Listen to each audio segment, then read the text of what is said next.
कक्षा 12वीं के गणित विषय की कक्षाएं प्रारंभ कर रहे हैं। तो हमारा पहला अध्याय है अध्याय 1 संयुक्त फलन। संयुक्त फलन के बारे में जानने से पहले हमें फलनों के प्रकार, संबंध, इसकी पूर्व जानकारी होनी चाहिए। वैसे तो ये सभी हमने कक्षा 11वीं के अध्याय 1 व 2 में पढ़ रखा है, लेकिन फिर भी इसका बेसिक नॉलेज अच्छा हो इसके लिए मैंने इसको भी पहले डिटेल में लिख के रखा है। तो मैं पहले आपको फलनों के प्रकार और संबंध के बारे में जानकारी देना चाहूँगी। फलन किसी समुच्चय A का प्रत्येक अवयव किसी दूसरे समुच्चय B के किसी न किसी अवयव से संबंध हो तो उसे फलन कहते हैं। इसे FGH से लिखते हैं और इस परिभाषा का जो गणितीय स्वरूप है वो है F A से B में प्रतिचित्रण। इसको लिखने का तरीका है F A से B में प्रतिचित्रण, अर्थात F में क्रमित युग्म के रूप में हम फलन जो भी अवयव है उसको दर्शाएंगे। तो x y, जहाँ x जो है वो A समुच्चय A का अवयव है और y जो है वो समुच्चय B का अवयव है। इस परिभाषा का गणितीय स्वरूप मैंने चित्र के द्वारा भी बता के रखा है, जैसे कि A में अवयव है 1 2 3 व 4 और B में अवयव है A B C D और E। ठीक है, परिभाषा क्या है? A के प्रत्येक अवयव का B के किसी न किसी अवयव से संबंध हो, अर्थात 1 का A से, 2 का B से, 3 का C से और 4 का D से। ठीक है, E जो है उसका कोई भी प्रतिबिंब A के लिए नहीं है। ठीक है, तो इसको इस परिभाषा जो हमने बताई है क्रमित युग्म, उसमें लिखने का तरीका हो जाएगा F। 1 का संबंध किसके लिए था? A, तो A के, 2 का B तो 2B, 3 का C तो 3C और 4 का D तो 4 यानी 4D। ठीक है, अच्छा आपने 11th में पढ़ रखा है प्रांत क्या होता है। जो क्रमित युग्म होते हैं उसमें जो आगे वाले अवयव होते हैं वो प्रांत के लिए काम करते हैं। तो F का प्रांत क्या है? 1 2 3 व 4, यानी ये क्या है? A के अवयव, तो F का प्रांत आगे वाले अवयव यानी कि A के अवयव, और F का परिसर A B C व D यानी B के अवयव कौन से? जो A से संबंध हो। तो F का सप्रांत क्या होगा? A B C D E, अर्थात सारे B के जितने भी अवयव होंगे वो F के लिए क्या करेंगे? सप्रांत है। ठीक है, और परिसर में केवल वो अवयव जो A से संबंधित है। ठीक है, अच्छा कुछ कंडीशंस ऐसी होती है जिसमें जो दिया गया फलन है वो फलन ही नहीं है, तो वो कौन सी कंडीशन है उसके लिए भी देखिए एक बार नोट। पहला पॉइंट, यदि समुच्चय A में कोई अवयव शेष रह जाता है जिसका B में कोई प्रतिबिंब न हो तो वह फलन संबंध नहीं हो सकता, अर्थात A में कोई एक अवयव ऐसा रह जाएगा जिसका B में कोई भी प्रतिचित्रण नहीं है, कोई भी प्रतिबिंब नहीं है, तो वह फलन नहीं होगा। ठीक है, जैसे कि 1 का A से है, 2 का B से, और F के जो फंक्शन A है, जो A जो समुच्चय दिया हुआ है उसमें कोई भी मतलब इस अवयव का कोई भी प्रतिबिंब नहीं है, अतः ये भी फलन की कैटेगरी में नहीं आएगा। इसी प्रकार वापस आप देखेंगे कि यदि एक और शर्त है, यदि समुच्चय A के एक अवयव का समुच्चय B के दो अवयवों से संबंध हो जाता है, अर्थात एक अवयव के दो प्रतिबिंब हो तो भी फलन नहीं हो सकता। तो जैसे F A से B है, ठीक है, A में दिए हुए अवयव 1 2 और 3, B में दिए हुए A B C व D, तो 1 का संबंध किससे है? A।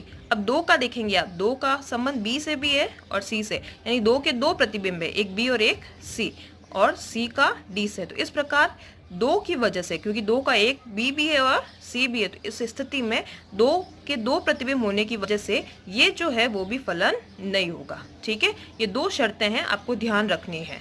ठीक है, एक तो क्या कि जब कोई फलन ऐसा है जिसका B में A का कोई अवयव है जो B में उसका कोई प्रतिबिंब नहीं है, ठीक है, तो और दूसरी कंडीशन क्या है कि A के एक अवयव के B में दो प्रतिबिंब है, तो वो भी फलन नहीं होगा। अब जो दूसरा पॉइंट है जानने वाला वो ये है कि फलनों के प्रकार कितने होते हैं। तो देखो, एक होता है तुल्य फलन, एकेकी फलन, बहुएकेकी फलन, आच्छादक फलन और अंतरक्षेपी फलन, यानी कि 5 प्रकार के फलन होते हैं। अब हम देखेंगे एक बार तुल्य फलन क्या है। यदि दो फलन f और g हो तब f का प्रांत ही g का प्रांत है और f का सप्रांत ही g का सप्रांत है, तो fx बराबर क्या हो जाएगा, gx। इस स्थिति में ऐसे दो फलन जो पूर्णतः समान हो वो क्या कहलाते हैं, तुल्य फलन कहलाते हैं। अगला है एकेकी फलन, यानी f a से b में प्रतिचित्रण है, a से b में एकेकी मतलब a के प्रत्येक अवयव का b के किसी न किसी अवयव में संबंध होगा, अर्थात a में कोई भी अवयव खाली नहीं होना चाहिए, b में चल सकता है। तो देखिए a में 3 अवयव लिए हमने, b में कितने लिए, 4 अवयव। a का संबंध 1 से है, b का संबंध 2 से है और c का संबंध 3 से है, लेकिन b में एक अवयव 4 है जिसका कोई प्रतिबिंब नहीं है। ठीक है, तो ऐसा चलेगा भाई, 4 जो है वो a के किसी भी अवयव का प्रतिबिंब नहीं है, ऐसा चलेगा। ये जो फलन है वो किसमें आएगा, एकेकी फलन। अगला जो फलन है वह है बहुएकेकी फलन। f a से b में प्रतिचित्रण है, पुनः बहुएकेकी, नाम से ही पता चल रहा है बहुएकेकी, इसका मतलब शर्त को ध्यान रखना है, a के 2 अवयवों का b में एक प्रतिबिंब हो सकता है, लेकिन अभी मैंने पूर्व में बताया आपको कि a के एक अवयव का b में 2 प्रतिबिंब नहीं हो सकता है, इसको याद रखें। ठीक है, यानी कि जो ये सिंबल बनता है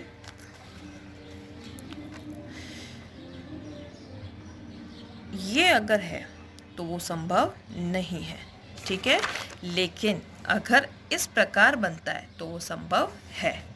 ठीक है, यानी कि a के एक अवयव का प्रतिचित्रण 1 से है, b का 2 से है, c का भी 2 से है और d का 3 से, तो वो किस स्थिति में आ जाएंगे, बहुएकेकी। क्यों, क्योंकि बहुएकेकी मतलब क्या है, b व c का समान प्रतिबिंब है। ठीक है, यानी 2 लोगों का प्रतिबिंब एक समान है। ठीक है, तो वो इस स्थिति में क्या हो जाएंगे, बहुएकेकी फलन। अब है आच्छादक फलन अगला। ठीक है, आच्छादक फलन यानी f a से b में प्रतिचित्रण है। ठीक है, a से b में a b c जो है वो आपको a b c a के अंतर्गत के अवयव है और b के अवयव दिए हुए 1 2 और 3। ठीक है, आच्छादक फलन मतलब प्रत्येक का प्रत्येक से संबंध होना चाहिए, कोई भी खाली नहीं होना चाहिए, पूर्णतः भरा हुआ होना चाहिए। ठीक है, तो इसको हल करने का तरीका हो जाएगा fx बराबर y। परिभाषा भी यही लिखी है मैंने कि f a से b आच्छादक है क्योंकि a व b में कोई अवयव खाली नहीं है, b के सभी अवयवों का a में कम से कम एक पूर्व प्रतिबिंब है। ठीक है, अतः f जो है वो आच्छादक है। तो इस स्थिति में हल करेंगे आप fx बराबर y। ये हम हल कर चुके हैं लेकिन पूर्व ज्ञान देना आवश्यक है, इसलिए दिया जा रहा है। ठीक है, अगला जो अंतिम फलन है वो है हमारा अंतरक्षेपी फलन। अंतरक्षेपी फलन मतलब आच्छादक का अगला पार्ट होता है। अच्छा, ध्यान रखना है परिसर और सप्रांत जो है वो आच्छादक में समान होता है, क्योंकि मैंने पहले बताया था परिसर यानी b के अवयव, लेकिन कौन से, जो a से संबंध है। ठीक है, और सप्रांत वाले कौन से होते हैं, सप्रांत वाले वह अवयव जो b के हैं। तो ठीक है, यहाँ पे हमने क्या देखा, परिसर भी यही है और सप्रांत भी यही है, तो आच्छादक की कंडीशन में परिसर बराबर होता है सप्रांत के, लेकिन अंतरक्षेपी फलन में परिसर सप्रांत के बराबर नहीं होता है। क्यों, क्योंकि वापस वही वाली बात हो जाएगी बहुएकेकी वाली कि a के 2 अवयवों का b में एक प्रतिबिंब है। ठीक है, c का वापस क्या है, 3। इस प्रकार 2 व 4 का कोई प्रतिबिंब खाली नहीं है। और आच्छादक की शर्त क्या होती है, पूर्णतः भरा हुआ, और ये पूर्णतः भरा हुआ नहीं है, यहाँ पे खाली भी है 2। ठीक है, तो इस स्थिति में परिसर जो है वो सप्रांत के बराबर नहीं है। तो ये क्या है, वापस परिभाषा देखेंगे, ये फलन अंतरक्षेपी फलन है क्योंकि b में 2 व 4 का a में कोई पूर्व प्रतिबिंब विद्यमान है। a से b में प्रतिबिंब होता है, b से a में पूर्व प्रतिबिंब होता है। ठीक है, तो b से a में कोई पूर्व प्रतिबिंब विद्यमान नहीं है। ये था आपके अंतरक्षेपी फलन। अब हम आगे जो है कुछ कक्षा 12वीं के प्रारंभ से पूर्व कुछ सामान्य जानकारी और है वह भी लेंगे, जैसे कि अचर फलन। अचर फलन की क्या परिभाषा रहेगी, f a से b में प्रतिचित्रण इस प्रकार है कि a के सभी अवयव समुच्चय a के सभी अवयव समुच्चय b के किसी एक ही अवयव से संबंधित होंगे। ठीक है, यानी a का भी 1 से, b का भी 1 से, c का भी 1 से। तो ऐसे जो फलन होते हैं ना वो किस में आता है, वो आता है आपके अचर फलन के अंतर्गत आता है। ठीक है, फिर है एकेकी आच्छादक। अच्छा, एकेकी आच्छादक का मतलब वही प्रत्येक का प्रत्येक से संबंध, एकेकी की परिभाषा, और आच्छादक यानी कोई खाली नहीं होना चाहिए, तो वो है ऐसे जो फलन होते हैं वो क्या कहलाते हैं, एकेकी आच्छादक फलन कहलाते हैं। पुनः अब हम चलेंगे संबंध में। तो संबंध क्या होता है, संबंध आपने पढ़ रखा है, फिर भी मैं लिखा है मैंने कि यदि समुच्चय ए से समुच्चय बी में एक संबंध आर इस प्रकार है कि आर जो है वो सबसेट है ए क्रॉस बी, यानी ए व बी के सभी अवयव आर में विद्यमान है। ठीक है, आर का क्रमिक युग्मों का ऐसा समुच्चय है जिसमें प्रथम अवयव किसका है, ए का, और द्वितीय अवयव किसका है, समुच्चय बी का। गणित स्वरूप में अगर आप समझना चाहेंगे तो मैंने लिख के रखा है आर ए से बी में प्रतिचित्रण है, आर बराबर ए बी। ठीक है, जहाँ ए बिलोंग्स टू ए और बी बिलोंग्स टू बी, इसे ए आर बी से लिखते हैं। एग्जाम्पल के तौर पे आप देखेंगे ए में अवयव दिया हुआ है ए व बी में अवयव दिया हुआ है 1 और 2। ठीक है, आर सबसेट है ए क्रॉस बी, और इसका मतलब ए व बी के सभी अवयव गुणा करने के बाद, ठीक है, ए आर में होंगे। तो ए का 1 से करूँगी, ए का 2 से करूँगी तो ये आया, बी का 1 से करूँगी, बी का 2 से करूँगी तो ये आया। ठीक है, यही है आपके संबंध की परिभाषा। अब आपके स्टार्ट हो रही है कक्षा 12 का जो अध्याय है उसका, 12th जो कक्षा है हमारी उसका जो अध्याय है संयुक्त फलन, उसके मेन उसका जो ज्ञान है वो। ठीक है, इससे पहले आपने जो भी पढ़ा था वो कक्षा 11वीं से संबंधित नॉलेज था, लेकिन संयुक्त फलन को जानने से पहले हमें इन सब की जानकारी होना आवश्यक है। तो संयुक्त फलन क्या है, संयुक्त फलन में क्या होता है, देखो फलन में 2 के बीच की बात होती है और संयुक्त फलन में 3 के बीच की बात होती है। ठीक है, मैं पुनः रिपीट कर रही हूँ, फलन में 2 की बात होती है और संयुक्त फलन में 3 की बात होती है। तो देखिए इसे गॉफ या फॉक से लिखते हैं। गॉफ को लिखने का तरीका होता है जी और अंदर ये खुल जाएगा कोष्टक एफ एक्स, और फॉक को लिखने का एफ और अंदर कोष्टक। इसको पढ़ेंगे गॉफ एक्स यानी जी ऑफ एफ एक्स और फॉग एक्स यानी एफ ऑफ जी एक्स। ठीक है, परिभाषा किस प्रकार है, यदि एफ ए से बी में है, जी बी से सी में है, तो जो 2 फलन है गॉफ, ठीक है, ये 2 फलन है, एक तो एफ और जी 2 फलन हैं, तो गॉफ क्या होगा, ए से सी में होगा। ठीक है, किस प्रकार है, देखो जैसे कि ये दिया हुआ डायग्राम से भी समझा देते हैं आपको, ए बी सी 3 समुच्चय, एक्स का प्रतिबिंब किस में है, एफ एक्स, और एफ एक्स का प्रतिबिंब क्या है, जी एफ एक्स। ठीक है, जी ऑफ एफ एक्स, तो ये क्या हो जाएगा, पूरा गॉफ बन जाएगा। ठीक है, ये है आपके संयुक्त फलन। इससे संबंधित कुछ एग्जाम्पल है, देखिए एग्जाम्पल 1, यदि ए के अंदर आपको अवयव दिए हुए जैसे 1 2 3, बी में दिया हुआ है 4 5 और सी में दिया हुआ है 7 8 और 9। ठीक है, तथा एफ ए से बी में तथा जी बी से सी में निम्न प्रकार परिभाषित हो कि F1 बराबर 4, F2 बराबर 4, F3 बराबर 5, G4 बराबर 8, G5 बराबर 9, तो गॉफ याद करना है। यह आपका उदाहरण नंबर 1 है। तो इसको समझेंगे कैसे, देखिए एक बार, गॉफ ए से सी में प्रतिचित्रण दिया हुआ है, गॉफ को लिखने का तरीका क्या होता है, जी ऑफ एफ एक्स। ठीक है, अब एक्स के अंदर गॉफ निकालना है ना, ठीक है, तो एक्स के अंदर मान रखना पड़ेगा। ठीक है, तो सबसे पहले अपन मान क्या रखेंगे, ए के जो अवयव, क्योंकि बात ए से हो रही है, तो ए के अवयव में क्या है, 1 2 और 3, तो मैं सबसे पहले 1 रखूँगी, तो मैंने यहाँ रखा जी ऑफ F1। ठीक है, जी, अब देखो इसको लिखने का तरीका होता है जी ऑफ एफ एक्स, तो एक्स क्या है मेरा 1, तो जी F1, F1 का मान क्या है हमारे पास 4, तो यहाँ क्या रखा मैंने 4, और G4 का मान कितना है मेरे पास 8।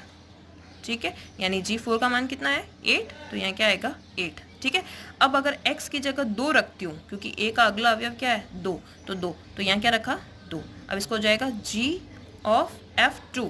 ठीक है, और F2 बराबर क्या हो जाएगा, F2 का मान कितना आया हुआ है, आप यहाँ देखेंगे तो 4, तो यहाँ क्या आ जाएगा G4, और 4 का मान कितना अभी देखा था आपने 8। ठीक है, वापस x की जगह आप क्या रखेंगे 3, तो ये हो जाएगा यानी 3। ठीक है, तो G ऑफ F3, अच्छा F3 का मान कितना दिया हुआ है 5, और 5 का, ठीक है, तो यहाँ रखा 5, और G ऑफ 5 यानी कि G5 का मान कितना दिया हुआ है 9। तो इस प्रकार ये आ गया गॉफ। अब इसको हल करेंगे, देखो जब 1 रखा तो क्या आया था 8, जब 2 रखा तो क्या आया 8, जब 3 रखा तो क्या आया 9, तो यहाँ क्या हो गया 9। ठीक है, इस प्रकार से एक एग्जाम्पल और है, यदि f r से r में प्रतिचित्रण है, एफ एक्स बराबर साइन एक्स है, g भी r से r में प्रतिचित्रण है, जी एक्स बराबर एक्स स्क्वायर है, तो गॉफ और फॉग निकालना है। तो देखो गॉफ के लिए g ऑफ एफ एक्स, तो g ऑफ एफ एक्स इस प्रकार लिखते हैं, एफ एक्स का मान क्या है साइन एक्स यानी g साइन एक्स। अब जी में जहाँ x है वहाँ क्या आ गया आपने, इस x की जगह क्या आ गया है साइन x, तो इस साइन x का मान कितना हो गया, मतलब जहाँ x है वहाँ क्या रखना है अब साइन रखना है, क्योंकि हमारा x क्या बन गया अब साइन, तो यहाँ आ जाएगा साइन x और इसके ऊपर जो स्क्वायर है वो एज इट इज, तो इसकी ऐसे हल हो जाएगा साइन स्क्वायर x। ठीक है, पुनः फॉग x, ठीक है, एफ जी एक्स। ठीक है, अब जी एक्स का मान क्या है प्रश्न में, एक्स स्क्वायर, तो यहाँ रख दिया एक्स स्क्वायर। ठीक है, अब ये एक्स स्क्वायर यानी एफ के अंदर जहाँ एक्स है वहाँ हमारा क्या हो गया है, एक्स हो गया है। ठीक है, तो इस x की जगह मैं क्या डालूंगी, ये एक्स स्क्वायर, तो यहाँ आ गया ये एक्स स्क्वायर, तो ये x आगे जाएगा तो यहाँ पे भी क्या आ जाएगा एक्स स्क्वायर, तो क्वेश्चन क्या बन जाएगा, आंसर साइन एक्स स्क्वायर। अच्छा, ये स्क्वायर जो है आप इसको यहाँ नहीं डाल सकते, ये साइन एक्स स्क्वायर है, x के ऊपर स्क्वायर है। ठीक है, तो ये हमारा क्या हो गया उत्तर। ठीक है।